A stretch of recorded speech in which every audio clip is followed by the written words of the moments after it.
I think what I improve the most is actually my skill to solve problems. As a manager in the office, I actually spend my day solving problems, and sometimes I spend a huge amount of time to think about how to solve an issue, to then implement it and then analyze it. And sometimes I find myself overthinking about some situations. When you're in an outdoor environment, you're actually much more down to earth. So let's say I have a cockroach in my tent, I need to get it out of my tent, I get it out of my tent, I'm happy and satisfied. Or I need to climb up to this mountain, I'm finding the path, I'm following it, and I'm up to the summit, I'm happy and satisfied.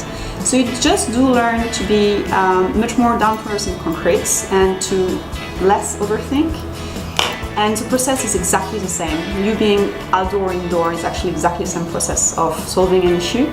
So being outdoor helps you just to make much more distance between the issue and yourself, and take it much more in a relaxing way and down to earth way, so that you're more efficient and you overthink less. So I think that's one of the most important outputs I had for outdoor events.